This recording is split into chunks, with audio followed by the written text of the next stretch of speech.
ये जो वैसे तो हम मैग्नेटिज्म पे आगे कंटिन्यू कर रहे हैं, अर्थ मैग्नेटिज्म पे। ये बोर्ड पे जो कुछ दिख रहा है, कुछ पता है क्या है क्या नहीं है? अर्थ के बारे में, सैटेलाइट के बारे में कोई आइडिया है क्या इसका 9th से? ग्रेविटेशन से ही मैं जस्ट आपसे पूछता हूँ। सबसे पहली बात, ऑर्बिटल वेलोसिटी पढ़ी है हमने 9th क्लास में। Yes sir. अगर आर रेडियस के ऑर्बिट में किसी सैटेलाइट को प्रोजेक्ट किया जाता है तो उसकी ऑर्बिटल वेलोसिटी कितनी होती है? Under the root gm/r, where m is the, लिखा होगा यहाँ, ये रहा, m is the mass of earth and r is the radius of the orbit. पढ़ा है ना ये आपने? यस। एस्केप स्पीड कितनी होती है? Escape speed under root 2g। हाँ वो वैल्यू छोड़ो, वैसे एक्सप्रेशन अंडर रूट 2gm/r, ये आपके एस्केप, ये √2 टाइम्स होती है ऑर्बिटल स्पीड से। तो इसी में 2-3 ये रिजल्ट्स थे। मैं जस्ट क्योंकि अभी 12th वालों का चल रहा था, कोई क्वेश्चन डिस्कस हो रहा था, आपको भी बता देता हूँ, जस्ट आपसे पहले उनकी क्लास थी। अगर आप बिल्कुल ऑर्बिटल स्पीड से किसी सैटेलाइट को प्रोजेक्ट करते हैं तो उसका पाथ होता है सर्कुलर, ठीक है। अगर आप एस्केप स्पीड से किसी प्रोजेक्टाइल मतलब सैटेलाइट को फेंकते हैं एस्केप स्पीड से, तो वो स्किप कर जाएगी धरती को, लेकिन उसका पाथ कैसा होगा जाते समय? कैसा होगा, दिख रहा है? पैराबोलिक। देखो मैं आपको कुछ रिजल्ट्स याद करवा रहा हूं, क्या पता काम आ जाए, तो सुनिए। अगर आप ऑर्बिटल स्पीड से फेंकते हैं तो पाथ सर्कुलर होता है। अगर आप एस्केप स्पीड से फेंकते हैं तो पाथ पैराबोलिक होता है। अगर आप एस्केप से ज्यादा स्पीड से फेंकते हैं तो भी वो स्किप कर जाएगी, तो भी वो सैटेलाइट धरती को छोड़ के चली जाएगी, लेकिन जो पाथ होगा ये कैसा, क्या नजर आ रहा है थोड़ा बहुत? हाइपरबोलिक। तो पाथ होता है हाइपरबोलिक। क्या? हाँ हाइपरबोलिक। और बीच का केस, अगर ऑर्बिटल स्पीड से ज्यादा स्पीड है लेकिन एस्केप स्पीड से कम स्पीड है तो पाथ ये वाला होता है, ये वाला। ये कैसा पाथ है? इलिप्टिकल। तो आप कम से कम ये 3-4 चीजें याद रख ले। अगर ऑर्बिटल स्पीड से फेंकते हैं तो पाथ सर्कुलर, सैटेलाइट का पाथ। ऑर्बिटल से कम से फेंकेंगे तो बीच में टकरा जाएगा धरती पे, वो इलिप्टिकल फॉलो करते हुए धरती पे टकरा जाएगा, ये इस तरह का रहता है। अच्छा, अगर बिल्कुल एस्केप स्पीड देते हैं तो पैराबोलिक से वो बाहर निकलेगा, और अगर एस्केप से ज्यादा स्पीड देते हैं तो हाइपरबोलिक से, और एस्केप और ऑर्बिटल के बीच की स्पीड देते हैं तो एक इलिप्टिकल पाथ होगा। इलिप्स में 2 फोकस होते हैं, पता है आपको? यस। तो ये जो सेंटर ऑफ द अर्थ है, अगर आप एक स्पीड दे रहे हैं जो ऑर्बिटल से ज्यादा है, एस्केप से कम है, तो सैटेलाइट इलिप्टिकल पाथ में जाएगा। तो जो सेंटर ऑफ अर्थ है, सेंटर ऑफ द अर्थ, वो इलिप्स का पास वाला फोकस रहेगा। एक फोकस नीचे रहेगा, सेंटर ऑफ अर्थ इधर वाला फोकस। क्या? एस्केप क्या? एस्केप स्पीड क्या होती है? एक बार सुना है महाभारत में भीम ने अश्वत्थामा को फेंका था, एक हाथी को उठा के फेंका, सुना है क्या? वो लौट के ही नहीं आया, वो लौट के ही नहीं आया। वो आप धरती से कोई चीज इतनी तेज फेंक दो कि वो वापिस ही ना आए, वो धरती के ग्रेविटेशनल फील्ड को क्रॉस कर जाए, उस मिनिमम वेलोसिटी को बोलते हैं एस्केप स्पीड, ठीक है। कहते हैं महाभारत के समय भीम ने एक हाथी को फेंक दिया था, बहुत तेज फेंक दिया था, उल्टा ही नहीं आया आज तक, तो वो एस्केप स्पीड ही है। अब ये सुनो, 12th के पेपर में जो सवाल आया, जो अपने टेस्ट सीरीज का सवाल, पहला ही सवाल वो ये था कि एक सैटेलाइट ऑर्बिटल स्पीड से घूम रहा है, एक सैटेलाइट ऑर्बिटल स्पीड से घूम रहा है, सडनली उसमें डबल होगी वेलोसिटी, कोई ऐसी एनर्जी दी कि उससे वेलोसिटी डबल होगी, तो बताओ अब उसका पाथ कैसा होगा? हाइपरबोला। भाई अगर डबल हो गया, √2 टाइम्स होता तो पाथ कैसा होता? पैराबोला। √2 से भी ज्यादा हो गया तो ये पाथ कैसा निकल जाएगा? हाइपरबोलिक, ठीक है। चलो तो हम आए अपने अर्थ मैग्नेटिज्म पे लौट के।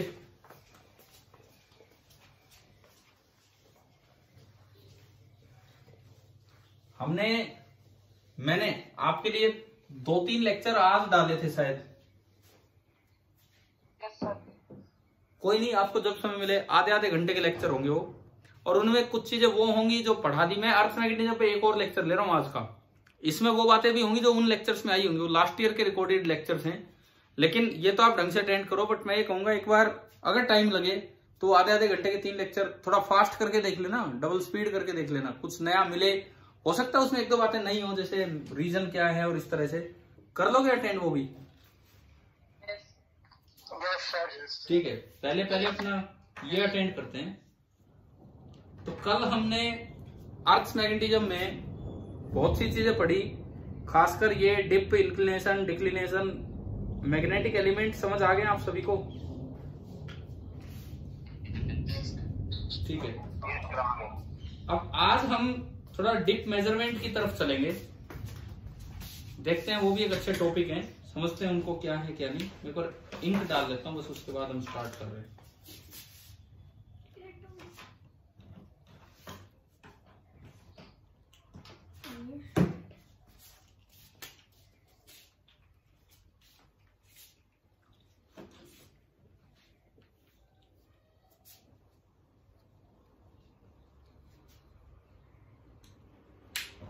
चलिए देखते हैं, हम आगे देखते हैं।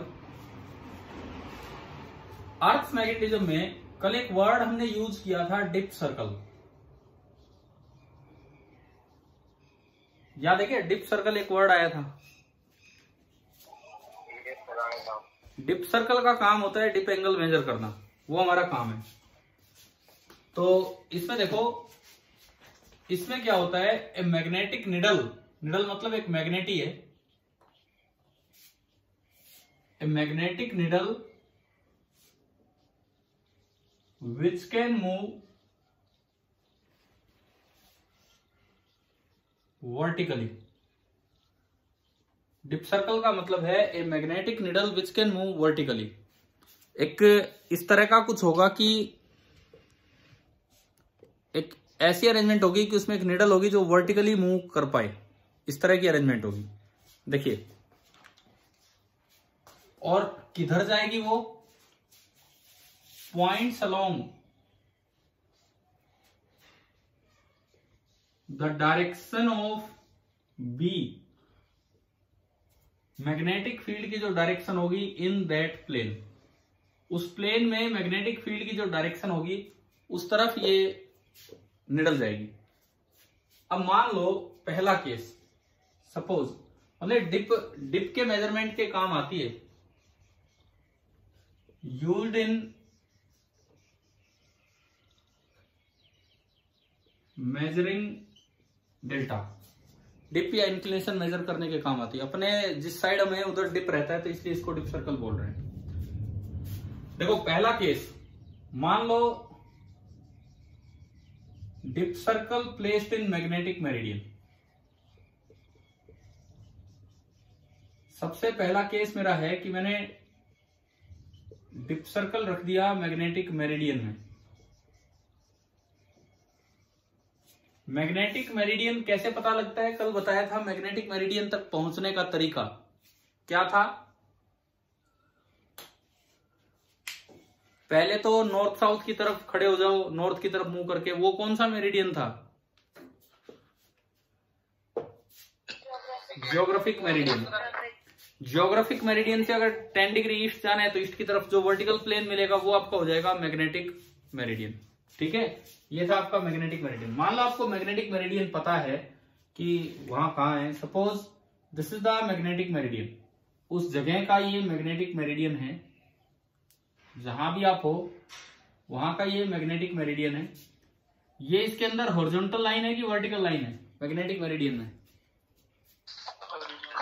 हॉरिजॉन्टल, और ये आपकी होगी वर्टिकल लाइन। अब हमें पता है मैग्नेटिक मेरिडियन वो मेरिडियन था जहां पे अर्थ का नेट मैग्नेटिक फील्ड होता है।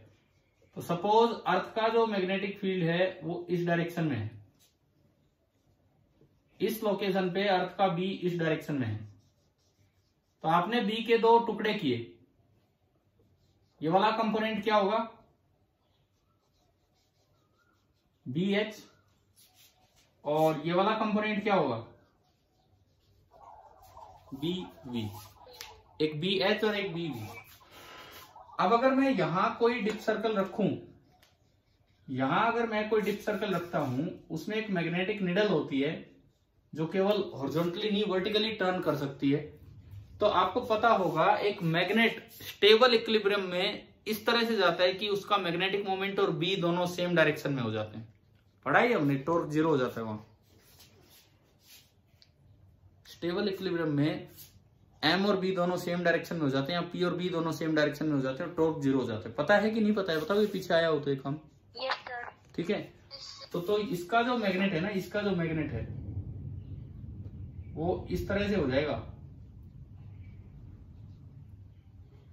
इसका मैग्नेट, ये निडल इस तरह हो जाएगी कि ये इसका नॉर्थ रहेगा और ये इसका साउथ, मतलब उसका नॉर्थ साउथ इधर चला जाएगा। समझ आ गया कैसे बनाया हमने डिप सर्कल? ठीक है भाई, एक जैसे ये मेरा हाथ एक डिप सर्कल है मान लो, और इसमें एक मैग्नेट लगा हुआ है, जो टर्न कर सकता है वर्टिकली। इस तरह का काम है कि वो वर्टिकली रोटेट हो सकता है। तो जिस भी डायरेक्शन में अर्थ का फील्ड होगा वो उधर चला जाएगा। अगर अर्थ का फील्ड इक्वेटर पे ले गया मैं, तो बिल्कुल सीधी रह जाएगी निडल।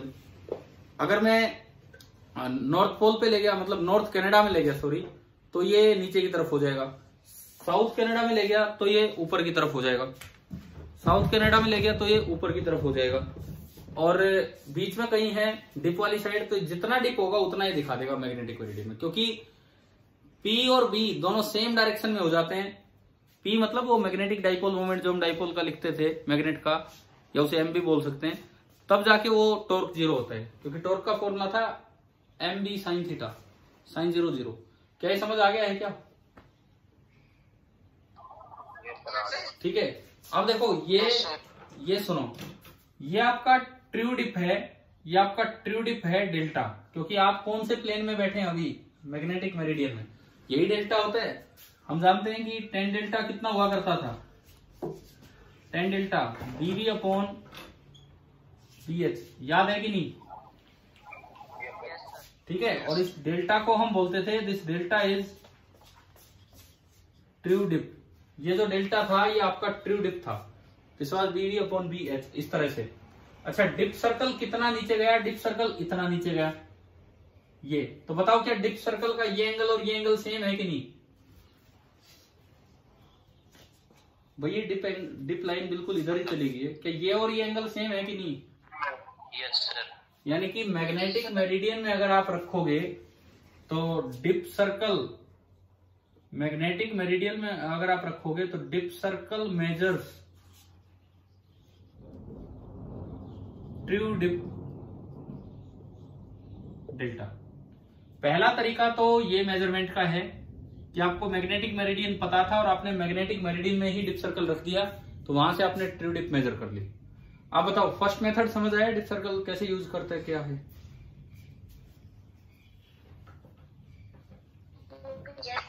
ठीक है, आप नोट कर लीजिए, मैं 2 मिनट रुक रहा हूं, यहां तक नोट कीजिए, फिर दूसरे पे चलते हैं। सर टेन डेल्टा क्या लिख रखे हैं? ये क्या थे? या तो पहले भी पढ़ा रखे मैंने। क्या होता है टेन डेल्टा? बताओ यहां से। ये वाला कंपोनेंट अपॉन ये वाला कंपोनेंट, ये वाला कंपोनेंट है बी वी और ये वाला कंपोनेंट है B H. Vertical component upon horizontal component.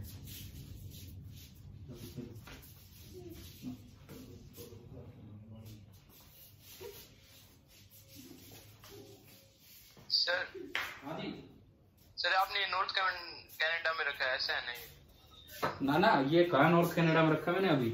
Meridian पे रखा आपने तो। अरे अगर मैं नॉर्थ कनाडा में रखता तो ये बिल्कुल नीचे आ जाता 90 डिग्री पे। ये सब परपेंडिकुलर होता है। ये तो मैं कहीं भी रख रहा हूँ, बीच में इंडिया में रख दिया आपने, ये माना? इंडिया में फील्ड की डायरेक्शन तो ऊपर हो सर नीचे होगी, तो नीचे दिखाई हमने। नॉर्दर्न हेमिस्फीयर में रखा है और इंडिया में नीचे ही तो होता है फील्ड, तो नीचे दिखाया हमने। समझ आ गया कि नहीं? बताओ पहला डायग्राम। अब देखो, अब आप समझो इसमें दूसरी चीज।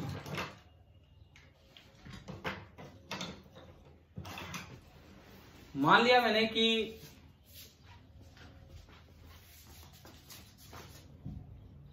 डिप सर्कल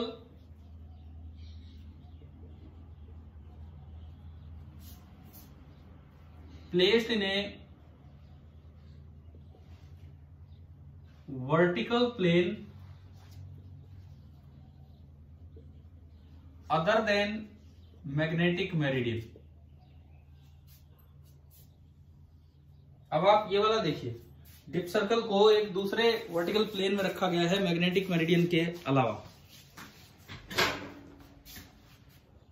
अब उसमें क्या दिक्कत आएगी, उसमें क्या दिक्कत आएगी सुनो। सपोज ये मेरा कोई वर्टिकल प्लेन है, this is any arbitrary vertical plane. मैं ना तो इसको ज्योग्राफिक मेरिडियन बोल रहा हूं, ना इसको मैग्नेटिक मेरिडियन बोल रहा हूं, ना इधर geographic meridian nor magnetic meridian. कोई भी एक आर्बिट्रेरी वर्टिकल प्लेन लिया तो ये मैग्नेटिक मेरिडियन के इधर उधर कहीं तो मिलेगा, तो इसके अगल बगल कहीं तो मैग्नेटिक मेरिडियन होगा। ये आपका बन गया, तो मैं थोड़ा और आगे तक दिखा देता हूं। सपोज ये आपका बन गया, ये कौन सा प्लेन है, पीछे दो प्लेन दिख रहे हैं आपको, वर्टिकल दो प्लेन। पीछे है आपका मैग्नेटिक मेरिडियन और आगे कोई वर्टिकल प्लेन है। देखो मैग्नेटिक मेरिडियन की हॉरिजॉन्टल लाइन ये है और इस वर्टिकल प्लेन की हॉरिजॉन्टल लाइन ये है। समझ आ रहे? और दोनों की वर्टिकल लाइन ये है। एक बार देखो डायग्राम ही क्लियर नहीं होगा तो फिर चीजें गड़बड़ हो जाएंगी सारी। दोनों की ही वर्टिकल लाइन ये है। अब देखिए आप इसके बाद जो हमारे अर्थ का फील्ड होता है वो किस प्लेन में लाई करता है, किसी भी जगह जो मैग्नेटिक फील्ड लाइन होगी वो मैग्नेटिक मेरिडियन में लाई करती है। तो जो हमारे अर्थ का ये जो प्लेन है, मैंने इसके बगल में कोई बना दिया वो दिखा दिया। यानी कि पिछले प्लेन में दोनों कंपोनेंट थे, पिछले प्लेन में आपके दोनों कंपोनेंट थे। ये वाला कंपोनेंट क्या था, VH, और ये वाला कंपोनेंट क्या था, BV। ठीक है, मैंने माना कि दोनों प्लेन्स के बीच का जो हॉरिजॉन्टल एंगल है वो है अल्फा। आप एक चीज समझो यार, मैं एंगल ये वर्टिकल एंगल में डायरेक्ट नीचे बनाता हूँ, हॉरिजॉन्टल एंगल में आगे तक लेके जाता हूँ। बनाने का तरीका दिख रहा है आपको? ये एंगल ये दिख रहा है ना, ये एंगल कौन सा एंगल है ये? This is the horizontal angle alpha between the two planes. ये क्या, ये मैं अल्फा एक बार लिख देता हूं। Alpha is the horizontal angle between vertical plane and MM। क्या ये डायग्राम समझ आ गया क्या? हाँ भी बताओ। अब मुझे ये बताओ क्या मैं इस अल्फा को डिक्लिनेशन बोल सकता हूँ क्या? क्या ये अल्फा एंगल ऑफ डिक्लिनेशन है या नहीं है?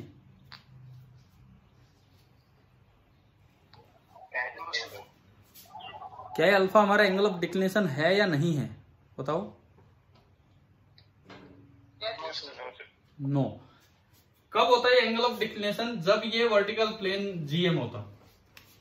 अगर ये वर्टिकल प्लेन GM होता तो GM और MM के बीच का जो एंगल होता है वो आपका एंगल ऑफ डिक्लिनेशन होता है। ध्यान आ गया ना ये? ठीक है, ठीक है। अब सुनो, अब आप इस प्लेन में ये फिर से वर्टिकल सर्कल रखेंगे आप इस वाले प्लेन में। इस बार आप इस VP में रखेंगे vertical circle, dip circle. Vertical circle means dip circle. Dip circle आप इस बार यहां रखेंगे VP में, जैसे पिछली बार रखा था। अब देखते हैं कि इसकी निडल किधर क्या जाएगी। अब हम देखते हैं इसकी निडल कैसे क्या जानी है। देखिए भाई, अर्थ के फील्ड का कितना पार्ट इस प्लेन में पहुंच रहा है। देखो आप, BH का कुछ कंपोनेंट इधर आएगा, एक राइट एंगल ट्रायंगल दिख गई ऊपर। BH का केवल एक छोटा पार्ट इधर आएगा, छोटा पार्ट। कितना? अल्फा एंगल पे कितना कंपोनेंट होता है? हाँ भाई, अल्फा एंगल पे कितना कंपोनेंट होता है? कोस या साइन? कोस। तो ये जो आपका बनेगा this will be BH into cos alpha. समझ आए? BH into cos alpha. ये BH को सर्कल से दोबारा रिपीट करना है। लो सर्कल हटा दिया, लो ये सर्कल ही हटा दिया मैंने, बाद में रख लेंगे सर्कल। अब जो जिस चीज पे ध्यान देना उस पे ध्यान दो। वो मैग्नेटिक फील्ड अर्थ का BH उधर है, BV उधर है। पिछली बार भी ये BH इधर था, BV उधर था। BV उतना ही लो भाई जितना था।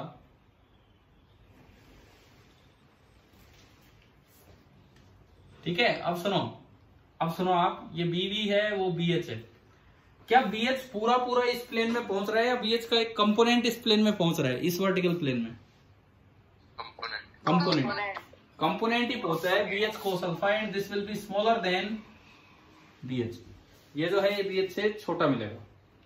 ठीक है, तो अब अगर आप पैरेललोग्राम कंप्लीट करते हो, अब अगर आप यहां पे पैरेललोग्राम कंप्लीट करते हो, तो जो B, इस प्लेन का जो B होगा, मैं उसको B डैश बोल देता हूं, पूरा B नहीं।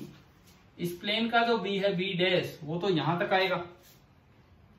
अब अगर आप डिप एंगल यूज करोगे, डिप सर्कल यूज करोगे, देखिए अब मैंने यहां पे एक डिप सर्कल यूज किया, तो उसकी निडल तो B डैश की डायरेक्शन में जाएगी, वो तो इसी प्लेन में घूम सकता है।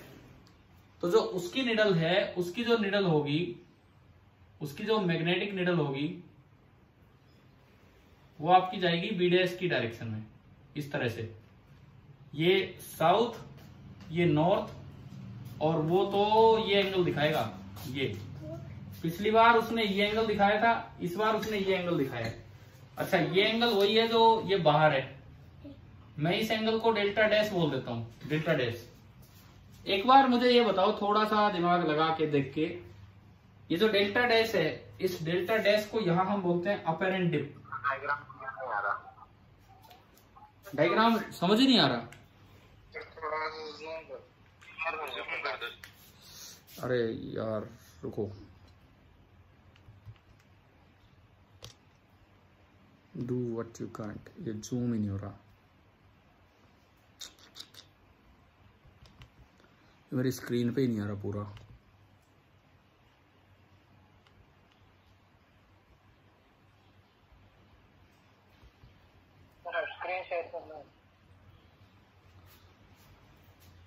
स्क्रीन शेयर से क्या होता है? सर तो क्वालिटी तो क्लियर है, बस जूम कर तो उससे बात नहीं। अरे जूम ही तो नहीं हो रहा ये आज क्या। हाँ अब हो जाएगा। अब रुको रुको रुको रुको रुको रुको, अब हो रहा है जूम। अब आप बताओ, डायग्राम दिख रहा है आपको?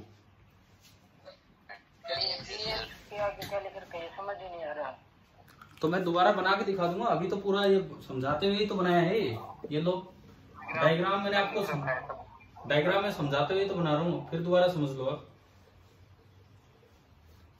फिर दोबारा से समझ लो इस चीज को। थोड़ा बड़ा बना देता हूँ, वही है, लेकिन समझना तो पड़ेगा। लास्ट में मत रुकना कि डायग्राम लास्ट में समझ आ जाएगा। ये आपने लिया, ये तो था आपका ब्लू कलर से मैंने दिखाया था एक मैग्नेटिक मेरिडियन। मान लो मैं कोई और वर्टिकल प्लेन ले रहा हूं, सपोज मैंने कोई और एक वर्टिकल प्लेन लिया। This is a vertical plane which is neither geometric meridian nor magnetic meridian। बताओ क्या ये बात समझ आ रही है? ये कहीं मैग्नेटिक मेरिडियन के बगल अगल होगा। इसके बगल में ये हमारा एक वर्टिकल प्लेन है, जिसको हम क्या बोल के चल रहे थे, जो यहां ढंग से दिखा रखा है। कौन सा प्लेन है ये? Magnetic meridian. ये आपका मैग्नेटिक मेरिडियन है। ये आपने एक हॉरिजॉन्टल लाइन बनाई मैग्नेटिक मेरिडियन में, और ये बनाई एक वर्टिकल लाइन मैग्नेटिक मेरिडियन में। अब देखो, जो अर्थ का जो फील्ड था वो तो मैग्नेटिक मेरिडियन में था। अर्थ का जो फील्ड था वो मैग्नेटिक मेरिडियन में था पूरा पूरा। तो इस लोकेशन पे इधर तो ये होगा BH। ये दिख रहा है मैं क्या लिख रहा हूं? नहीं भी दिख रहा तो मैं बोल रहा हूं। और ये नीचे की तरफ क्या है? BV। ठीक है, और ये जो हॉरिजॉन्टल एंगल है, ये जो हॉरिजॉन्टल एंगल है between these two vertical planes, this is alpha. ये मैंने यहां लिखा। अब मैं रिपीट ही कर रहा हूं पूरा। आप बताओ क्या ये अल्फा डिक्लिनेशन एंगल है कि नहीं है? नो सर, नहीं है। ठीक है, क्योंकि ये कोई भी वर्टिकल प्लेन है। अब सुनो, अब मुझे तो इस प्लेन में B कितना पहुंच रहा है वो देखना है। तो उसके लिए मैंने बी का बी एच का ये कंपोनेंट लिया। इधर कंपोनेंट लेने के लिए मुझे परपेंडिकुलर डालना पड़ेगा, ठीक है। क्या ये नजर आ गया? अब बी एच का इस प्लेन में जो कंपोनेंट आया वो तो कम होगा बी एच से। कितना होगा ये कंपोनेंट? क्या ये दिख रहा है, समझ आ रहा है? ये कंपोनेंट कितना होगा? B H into cos alpha, and definitely B H into cos alpha is less than B H, ये कम होगा। बी भी तो कॉमन है दोनों के लिए। हाँ भाई, दोनों वर्टिकल प्लेन्स में बी भी कॉमन है, दिख रहा है ये। तो बीवी के तो टुकड़े करने की जरूरत ही नहीं है, बीवी तो कॉमन ही है। तो अब सुनो, अब अगर मैं इस प्लेन में रिजल्टेंट निकालूं, इस प्लेन में मैं अगर रिजल्टेंट निकालूं तो ये बनेगा रिजल्टेंट, उसको मैं बी डैश बोल देता हूं, बी डैश। इस प्लेन में बी, पिछले प्लेन में तो पूरा बी था मैग्नेटिक मेरिडियन में, लेकिन इधर तो कुछ अलग आया, बी डैश आया, ठीक है। और यहां पे जो डिप होता है, ये यहां पे जो डिप होता है इसे बोल देते हैं डेल्टा डैश। हालांकि इस जगह का ट्रू डिप तो डेल्टा है, इस जगह का ट्रू डिप तो डेल्टा है, लेकिन डेल्टा डैश को हम बोलते हैं इस वर्टिकल प्लेन में इस जगह की कौन सी डिप वैल्यू है? ये एग्जैक्ट डिप नहीं है, ये कौन सी डिप वैल्यू है? True dip. क्या समझ आ गई सर? एक बार जूम आउट कर दो। क्या हुआ, दिख नहीं रहा क्या? दिख रहा है तो चलो तो देखो फिर अभी। अब सुनो, मुझे ये बताओ डेल्टा डैश डेल्टा से बड़ा है कि छोटा है? डायग्राम देख के नहीं, वैसे सोच के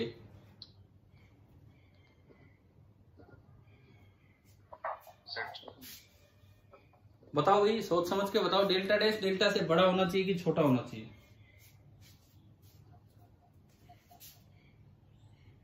देखो, क्या बीवी में कोई फर्क आया है दोनों साइड, इन दोनों में? जितना बीवी इधर था, जितना बीवी इस प्लेन में था, जितना बीवी की वैल्यू इस प्लेन में थी वही इस प्लेन में है, लेकिन बीएच की वैल्यू इस प्लेन में ज्यादा थी और इस प्लेन में कम है। तो हॉरिजॉन्टल कंपोनेंट कम हो गया, वर्टिकल उतना ही है, तो नेट रिजल्टेंट नीचे की तरफ झुकेगा या ऊपर की तरफ उठेगा? नीचे झुकेगा ना। हॉरिजॉन्टल कंपोनेंट जितना छोटा होता चलेगा, रिजल्टेंट बीवी की तरफ ही उतना जाएगा। समझ गए हो? तो बताओ डेल्टा डैश डेल्टा से बड़ा होगा कि छोटा होगा? बड़ा। ये बात तो याद ही रखना कि this is greater than true dip delta. अच्छा, जैसे यहां आपका रिलेशन बना tan delta is BV by B H, यहां जो रिलेशन बनेगा tan delta dash perpendicular, this is BV upon hypotenuse is B X cos alpha, equation number 2। अब आप मुझे बताओ, क्या दोनों डायग्राम बिल्कुल क्लियर हैं कि नहीं? हाँ भाई, अब एक बार आप ये सब नोट कर लीजिए, दोनों में कैसे कैसे डिप सर्कल हमने यूज किया है, ये चीजें आप नोट कीजिए, फिर हम आगे बढ़ेंगे।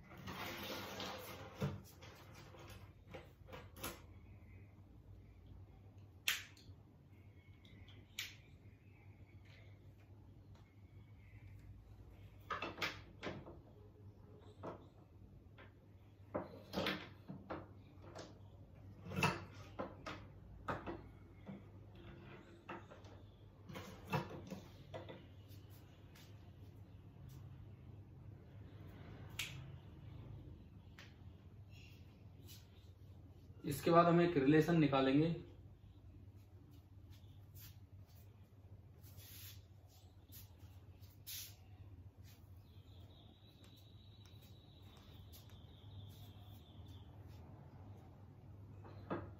हो जाए नोट तो बता देना, आप कीजिए नोट।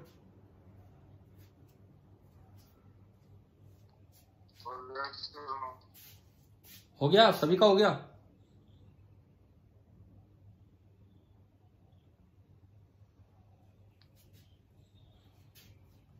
अरे बताओ, कर लिया है कि कर रहे हो?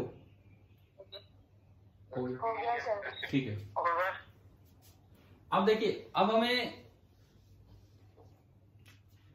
क्या निकालना होगा इन दो डायग्राम से, रिलेशन बिटवीन, अच्छा एक मिनट, ठीक है ना। अब हमें निकालना होगा रिलेशन बिटवीन किस किस में, delta dash, delta and alpha. Delta dash है अपेरेंट डिप जो किसी वर्टिकल प्लेन में मेजर हुई है, डेल्टा है ट्रू डिप जो उस लोकेशन की ट्रू डिप है जो मैग्नेटिक मेरिडियन में दिखेगी, और अल्फा उस वर्टिकल प्लेन का मैग्नेटिक मेरिडियन के साथ हॉरिजॉन्टल एंगल है। अब हम इस चीज पे आते हैं।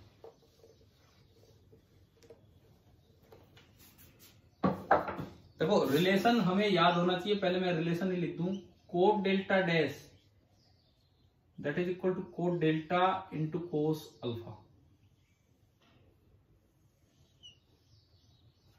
Coat of delta dash is equal to cot of delta into cos alpha. यहां पे डेल्टा डैश तो अपेरेंट डिप है, डेल्टा ट्रू डिप है, और अल्फा दोनों के बीच का एंगल है। कैसे आएगा ये relation? From equation 1 cot delta कितना है, फ्रॉम इक्वेशन 1 कोट डेल्टा बताओ, BH upon BB। From equation 2 cot delta dash कितना है,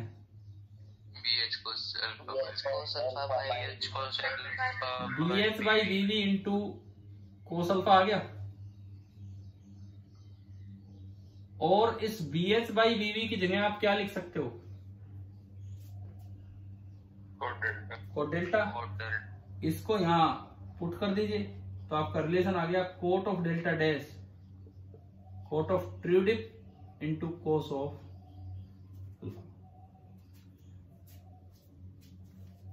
कर लीजिए, बना लीजिए कि भाई ये आपका रिलेशन आया। कुछ डायग्राम में क्लैरिटी है कि नहीं आपके दिमाग में कि भी क्या चल रहा है क्या नहीं, बताओ। इनमें कोई कंफ्यूजन हो तो अभी बताओ, नहीं तो मैं फिर ये मिटाने वाला हूं डायग्राम।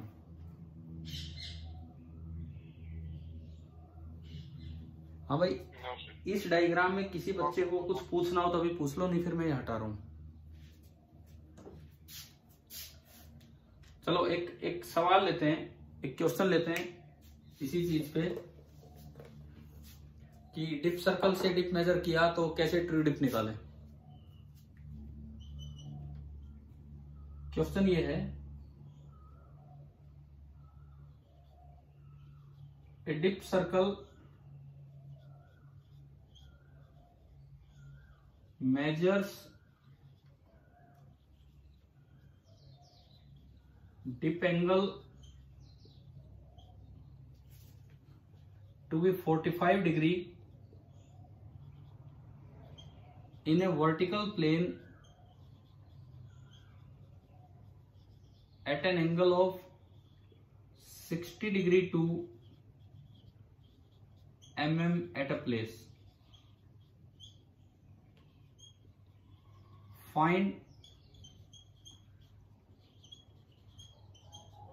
the true dip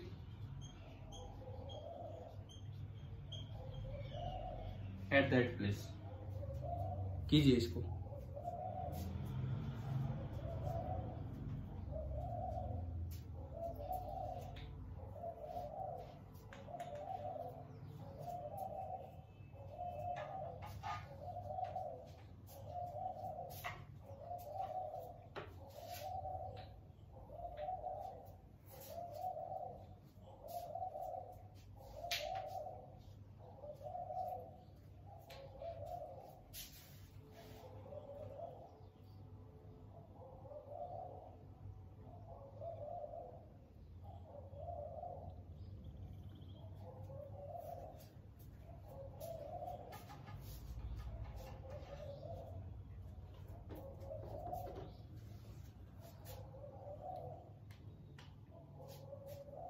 ये बताओ, ये 45 डिग्री कौन सा एंगल है इन तीनों में से?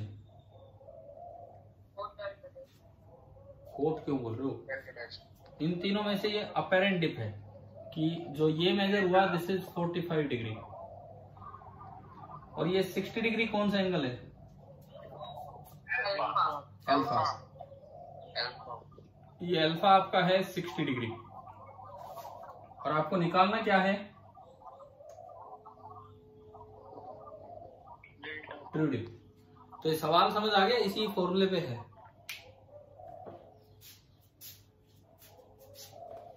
देखो अब ये फॉर्मूला हम लगाए यहां, इस क्वेश्चन के लिए फॉर्मूला लगाए तो cot of delta dash is 45 degree, cot of delta into cos 60 degree. Cot 45 degree कितना होता है? 1। कोट डेल्टा निकालना है हमें ये तो, और कोस 60 हाफ। तो यहां से कोट डेल्टा कितना आया? 2 आ गया। तो यहां से डेल्टा बताओ, डेल्टा कितना आ रहा है? याद है ये वैल्यूज 2 और -2।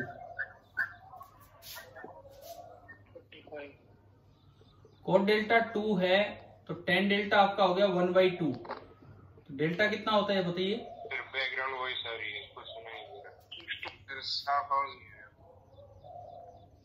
अरे मैं तो अकेला ही हूँ यहाँ पे, अब क्या बताऊँ, बाहर एक कबूतर बोल रहा है।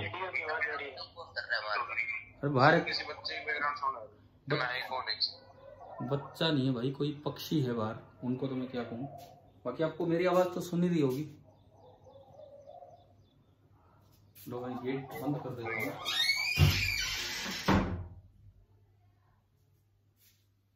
अब तो सुनो, अब तो मेरी आवाज तो सुनेगी। tan डेल्टा हाफ है तो डेल्टा कितना होगा?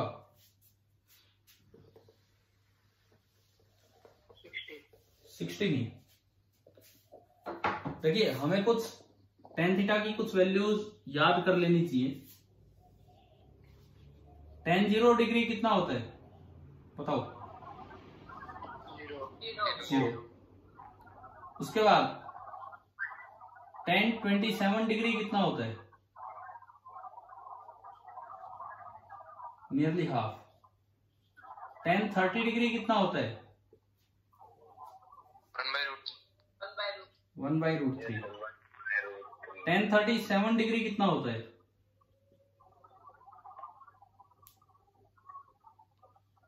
ये तो हमने कई बार याद की है, ट्रायंगल 3, 4, 5 वाली, नियरली 3/4। tan 45 डिग्री कितना होता है? 1। अब आप उल्टे चलो इधर, हम यहां आगे tan 45 डिग्री तो 1 है, उल्टे चलो 37 से बनेगा 53 डिग्री। tan 53 डिग्री इसका रेसिप्रोकल कितना? 4/3। tan 60 degree √3। यहां से tan 63 degree nearly 2, and tan 90 degree tends to infinity. तो ये कुछ वैल्यूज है जो हमें याद होनी चाहिए। अब देखो tan डेल्टा हाफ आया तो डेल्टा कितना आ रहा है? डेल्टा इज हमारा हो गया 27 डिग्री। अब आप एक और चीज कंफर्म कर सकते हो, अपेरेंट डिप हमेशा ज्यादा होती है ट्रू डिप से। इस सवाल में अपेरेंट डिप कितनी थी? 45 डिग्री, और ट्रू डिप कितना निकल के आ रहा है? 27 डिग्री। कई बार क्या होता है, जैसे ऑप्शन में 3 ऑप्शन 45 से ज्यादा ही दे रखे हो, एक ही कम दे रखा हो, आप चाहे tan कोट की वैल्यू ना जानते हो तो लेकिन कम वाला ही टिक होगा। समझ आया?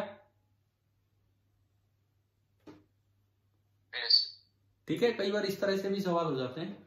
अब आप ये वैल्यूज तो जरूर लिख लेना अगर आपको नहीं याद है तो, और ये आपका उस क्वेश्चन का सोल्यूशन हो गया।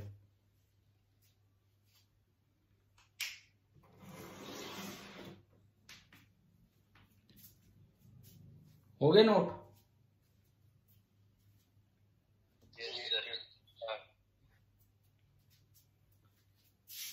लेकिन ये जो आपने मेथड यूज किया इसमें भी आपको ये तो पता होना चाहिए कि मैग्नेटिक मेरिडियन कहाँ है। हाँ भाई, है ना। ये जो आपने मेथड यूज किया इसमें भी आपको मैग्नेटिक मेरिडियन तो पता होना चाहिए कहाँ है, तभी तो आपको अल्फा पता होगा, ये तो अल्फा ही नहीं पता होगा। क्लियर ना।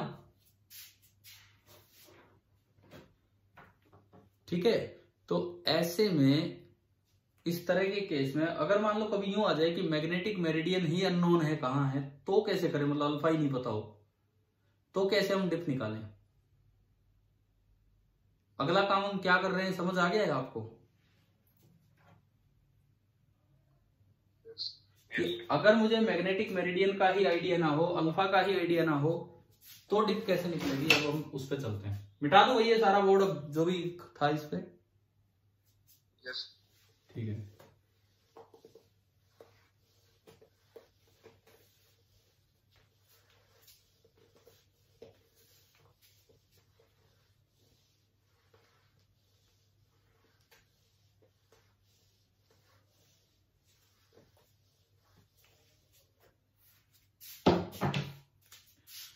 अब जो हम सीख रहे हैं that is measuring delta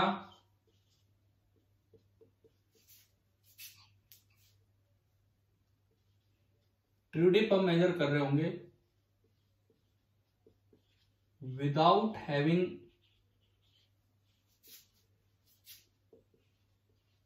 any idea of magnetic meridian.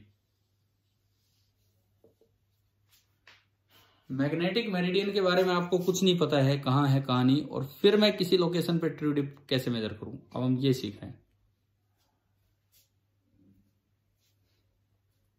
देखो ऐसे में आपको क्या करना है, सुनिए, आप कोई भी एक वर्टिकल प्लेन लो, कोई भी एक vertical plane, let this be one of the vertical planes. हमें नहीं पता मैग्नेटिक मेरिडियन कहाँ है कहाँ नहीं है, let this be one of the vertical planes, any vertical plane. ये इसमें एक हॉरिजॉन्टल लाइन होगी और ये इसमें एक वर्टिकल लाइन होगी।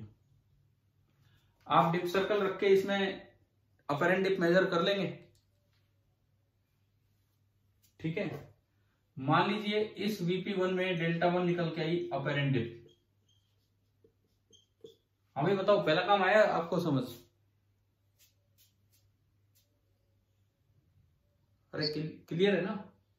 ठीक है, उसके बाद आप क्या करो, आप 90 डिग्री से घूम जाओ, बिल्कुल 90 डिग्री से टर्न कर जाओ, बिल्कुल 90 डिग्री से।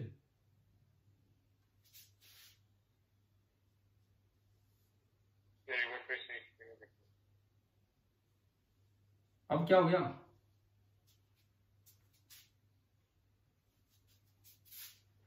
आप बिल्कुल 90 डिग्री से टर्न कर जाओ यूं, वो पीछे की तरफ कहीं गया होगा, इस तरह से होगा। हाँ ये बताओ, ये आपको एक दूसरा वर्टिकल प्लेन नजर आ गया है VP2, और इसमें आपने डिप सर्कल को रख दिया और वहां अपेरेंट डिप कितना आया, डेल्टा 2। मैंने क्या किया, एक डिप सर्कल लिया एक बार एक प्लेन में, एक बार उसको 90 डिग्री घुमा दिया, डेल्टा 1 डेल्टा 2 आ गए। आपको कोई आइडिया नहीं है अल्फा का, अभी जो पिछले टॉपिक में अल्फा चल रहा था, अभी जो पिछले टॉपिक में अल्फा चल रहा था उसका आपको कोई आइडिया ही नहीं है कि अल्फा कितना है। हाँ जी भाई, क्लियर है ना यहां तक? ठीक है, अब देखो, अब आपकी डेल्टा 1 डेल्टा 2 आपके पास नॉन वैल्यूज हैं। हमारे पास जो नॉन वैल्यूज हैं, एक तो डेल्टा 1 है और एक डेल्टा 2, और इनसे आपको निकालना है इस जगह का डेल्टा। बताओ सोच के कि क्या हो सकता है, कैसे करें, बताओ यहां से क्या हो सकता है, कैसे हम डेल्टा निकालें। केवल इन दो से डेल्टा निकल जाएगा।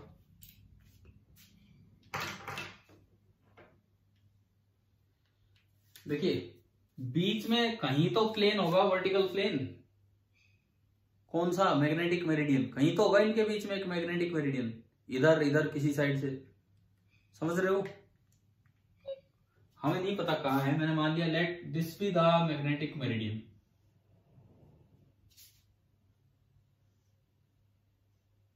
मैंने यूं माना कि भाई ये जो वर्टिकल प्लेन आ रहा है बीचों बीच, ये जो मैं ग्रीन कलर से दिखा रहा हूं,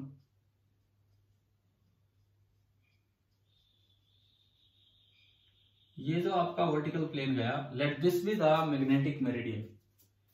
ये मेरे लिए मैग्नेटिक मेरिडियन है जिसकी लोकेशन अनस्पेसिफाइड है, हमें नहीं पता कहां है, कहीं भी हो। लेट इस मैग्नेटिक मेरिडियन के साथ इस वर्टिकल प्लेन 1 ने एंगल कितना बना रखा है, अल्फा। और इस प्लेन और वो जो VP2 है, VP1 और VP2 के बीच का एंगल कितना है,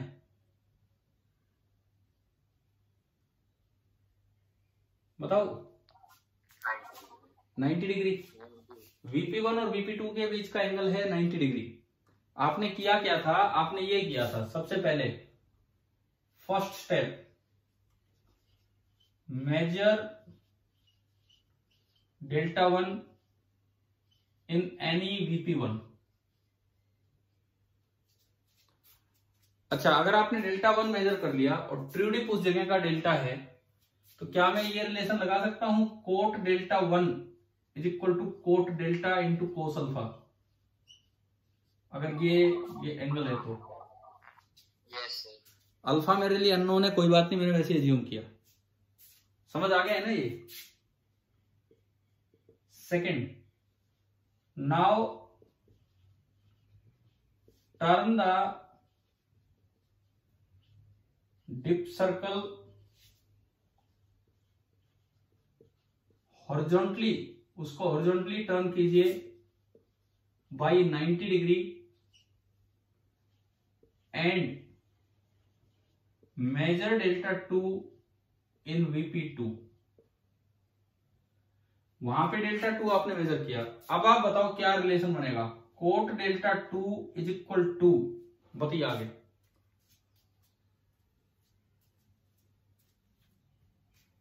हमें बोलो,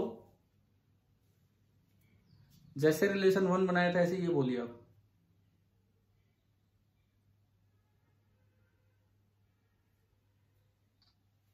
बोलो यार, बताइए, कोई तो बताइए आप में से।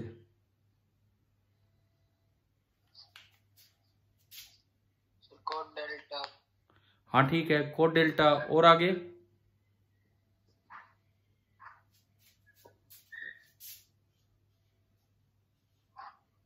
इनटू, आगे बोलो, कोस के आगे क्या आएगा, कोस के आगे 90 माइनस अल्फा। हाँ, कोस ऑफ 90 माइनस अल्फा। कारण ये है कि अगर ये एंगल अल्फा है, मतलब ये एंगल अल्फा है, बात एक ही है, तो ये जो पीछे वाला एंगल बचेगा, ये कितना बचेगा, 90 माइनस अल्फा, या यूं कहें ये एंगल बचेगा आपका 90 माइनस अल्फा। तो VP2 और मैग्नेटिक मेरिडियन के बीच का एंगल कितना है, 90 माइनस अल्फा। क्या रिलेशन सभी को समझ आ गया है? और कोस 90 माइनस अल्फा क्या लिख सकता हूं मैं, sine alpha. Sine alpha. Cot delta 2 is equal to cot delta into sine alpha, equation number 2। हाँ जी, अब आप ये बताओ कैसे मैं अल्फा एलिमिनेट करूं। आपको करना क्या है, eliminate alpha from equation 1 and 2।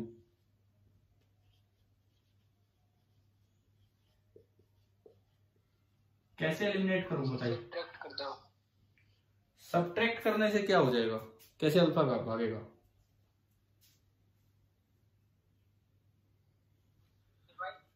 Divide कर, स्क्वायर करके कॉमन ले लो, स्क्वायर करके ऐड कर दो। तो आपको करना पड़ेगा 1 स्क्वायर एंड 2 स्क्वायर। जब भी कभी कोस अल्फा साइन अल्फा ऐसे मल्टीप्लाई में आते हैं एक ही टर्म से, तो हमेशा स्क्वायर करके ऐड किया जाएगा उसको गायब करने के लिए।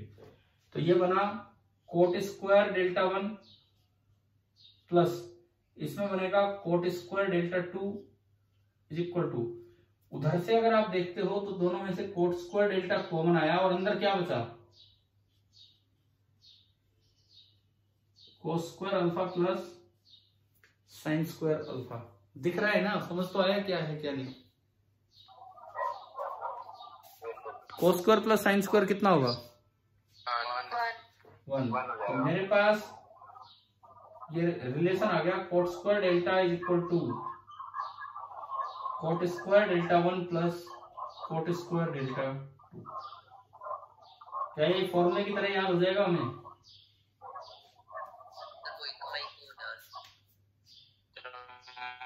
कौन है कि यार वो आप लोगों की तरफ से ही है, बच्चों की तरफ से। अभी देखो आप इधर, कोई बात नहीं, मेरी आवाज सुनो। आप ये बताओ, ये आ गया क्या? समझ आ गया कैसे बना? ठीक है, मतलब अगर आपको मैग्नेटिक मेरिडियन का कोई आइडिया ही नहीं है, अल्फा बता ही नहीं रखा कहाँ है कहाँ नहीं, तो आप 2 परपेंडिकुलर प्लेन्स में डिप सर्कल ले जाओ, डेल्टा 1 डेल्टा 2 मेजर करो और ये फॉर्मूला लगाओ, उससे कोट डेल्टा से डेल्टा आ जाएगा। सर एक बार लास्ट वाला रिपीट करो। लास्ट वाला ये बताओ, क्या 1 और 2 इक्वेशन समझ आ गई थी? Yes sir.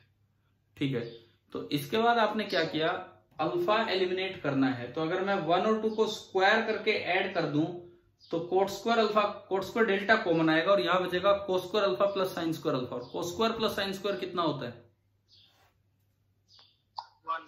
1। तो अल्फा तो एलिमिनेट हो गया और मेरे पास एक फॉर्मूला आ गया, cot square delta is equal to cot square delta 1 plus cot square delta 2। Clear हुआ? यस। ठीक है, अब कुछ साल पहले, अभी मतलब 2015 से 20 के बीच में, नीट का जो आपका पेपर होता है मेडिकल वाले बच्चों के लिए, उसमें ये सवाल आ गया था, नीट में आ गया था ये, और जिसने पढ़ रखा था उसके लिए तो बहुत डायरेक्ट था, क्योंकि उसमें तो वैल्यू भी नहीं दी गई। डायरेक्ट ये आ गया कि एक प्लेन में डेल्टा 1 मेजर हुआ, एक में डेल्टा 2, अपेरेंट ट्रू डिप है डेल्टा, तो बताओ कौन सा फॉर्मूला सही है? 4 रिलेशन लिखे आ रहे हैं। अब जो बच्चा पढ़ के गया था उसने तो ये डायरेक्ट ही टिक कर दिया है। समझ गए हो ना? ये तो मतलब उनमें भी आ चुके हैं, आपके एनटीएससी में आ सकता है, ये सीधा आ सकता है अगर अर्थ मैग्नेटिज्म पे कोई सवाल आए तो। समझ आ गया? ठीक है, तो ये, हाँ जी बोलिए। सर आपके भी है देखो अर्थ मैग्नेटिज्म पे आ सकता है आपके, क्या यहाँ स्कूल वाले सिलेबस में अर्थ मैग्नेटिज्म दिया है कि नहीं? एनटीएससी वाले सिलेबस में दिया है ना? तो सबसे पहले तो हम इस टेस्ट के बारे में सोचें, जो अगला टेस्ट होना है, अगर उसमें अर्थ मैग्नेटिज्म पे कोई भी सवाल आएगा निश्चित तौर से आप कर ही दोगे। आपने कल और आज की क्लास में मिलकर अर्थ मैग्नेटिज्म पूरा कर लिया, और छोटी छोटी बातें जो हैं, थ्योरेटिकल बातें बची हैं, उसके लिए मैंने आपको 3 आधे घंटे के वीडियो लेक्चर भेज दिए। ठीक है, मतलब अगर आएगा, मैक्सिमम आया तो ज्यादा से ज्यादा अर्थ मैग्नेटिज्म पे एक सवाल आ सकता है, ज्यादा से ज्यादा। तो अगर वो आ गया तो अब आप सभी का सही होना ही चाहिए। ठीक है, क्या ये आज की क्लास समझ आ गई सभी को? अच्छा आप सुनो, पिछले टेस्ट में जैसे आपने कहा कि F1 डबल स्टार बोले चीटिंग कर ली, ये कर लिया वो कर लिया, ऐसे हमें नहीं कहना चाहिए, बिकॉज हमें क्या पता कैसे किया कैसे नहीं। हम सीधा अंदाजा ना लगाएं, हम खुद बिना चीटिंग के रहें और हम कोशिश करें कि हम जैसा हमारा नाम है F1 उस तरह से हम परफॉर्म करें। तो आप तो बिल्कुल ऐसे तैयार करके जाओ ना पूरा एक एक पार्ट कि भाई ये है तो ये करना है। अब दूसरी बात, अब रेजोनेंस वाले क्वेश्चंस करने, बिल्कुल एक एक एक्सरसाइज का एक एक सवाल कर लीजिए, बिकॉज अब हमारा केवल EMI बचा है जो कल से स्टार्ट होगा। Okay sir. ठीक है, जिसको जो डाउट्स आए आप भेजा कीजिए, मैं रिप्लाई दूंगा, या अगली क्लास में रिप्लाई देंगे, अगली क्लास में वो ले लिया जाएगा, लेकिन आप डाउट अपना भेजिए तो सही। तो इसीलिए मैं कह रहा हूं पहला काम रेजोनेंस वाला काम अपना पूरा कीजिए जो आपके पास बुकलेट है। ठीक है, EMI कल से स्टार्ट हो ही रहा है, तो उसके कुछ 2-4 सवाल बचेंगे तो वो EMI आने के बाद हो जाएंगे। ठीक है, चलिए फिर आगे कल पढ़ते हैं। Thank you, bye sir. Bye. Bye.